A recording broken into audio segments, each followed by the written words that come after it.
All right, RZR 800 time. Take that motor, put it right in there. What do you think? I think we should take that motor and put it right in there. No, we're not doing that. All right, we'll take that one. All right, we'll take this one. All right, guys, so it is a misty Saturday morning, and we are heading down to Rich's shop. We're going to pick up our motor for our RZR 800 project. It's all built up to the S specifications, so I'm excited about that. So we're going to go pick this guy up from his shop, get it home, and start working on getting it installed and get this project on the fast track. All right, so there she is, ready to go. Looking good. So we got it all built up to the S specs with the different head gasket and cam, and ready to go get this baby installed.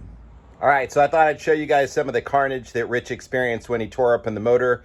You might remember the last owner accidentally ran the car out of oil, in turn causing some catastrophic failure. So here's what Rich found. All right, so first off, you can see connecting rod broke off at the crankshaft, taking out the skirts on the cylinder. So cylinder done.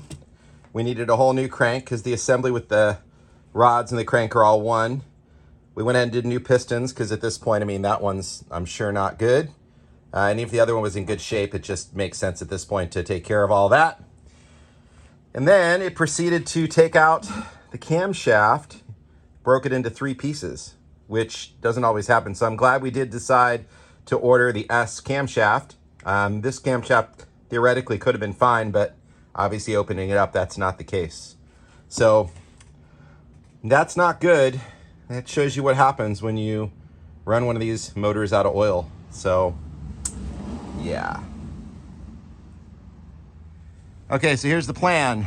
We got our motor back from our builder. Rich, he did an awesome job. It's ready to rock. So what we're gonna do now, we're gonna roll this guy back in here, give ourselves some shade. We're gonna drop the motor down in, get those mounting bolts in there, and we can start making progress. And we got the drive shaft, that's nice and loose. The whole front diff is loose, so we can move it to make it easy to get in and out. And hopefully make this as painless as possible. We'll pull the cage off, it's just sitting on here. And we're gonna put all this together in a time lapse so we don't bore the heck out of you.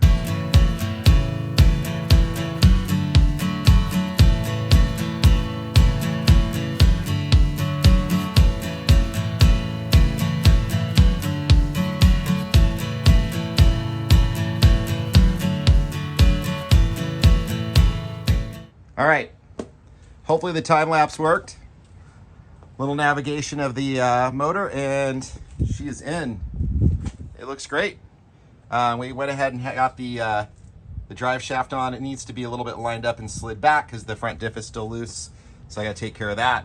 I still have to put the clutch cover back plate on. The one that was on had a bunch of broken screw holes, so I went ahead and thought, well, it's a part, let's replace it. So I got that to go on there.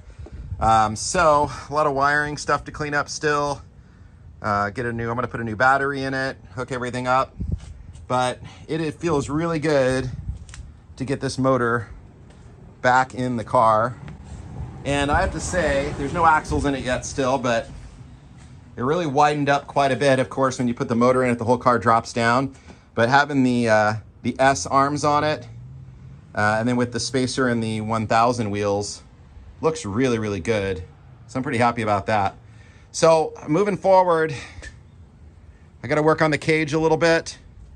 And then of course, putting all the parts and everything back on, getting this guy back together. We got to change all of our diff fluids, new transmission fluid. We got to put new radiator fluid, breathe the radiator. We'll get all that. All right, so I've jumped ahead. We got our axles in. These are Tusk axles.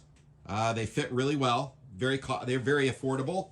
And they look like they're a pretty decent quality, so time will tell. But I wanted to get them in there because I wanted to roll the car around and just kind of, again, get a better gauge on the width, which it's sitting nice and wide with the spacers, wheels, tires, long travel S kit, much wider than the stock 800. So that looks really, really good. So we talked about few minutes ago, all the other things we have to do, like the radiator and all that. I also need to get the whole throttle body situation squared away, the airbox mounted. I did drain all the fuel out of it because I don't know how old that fuel is.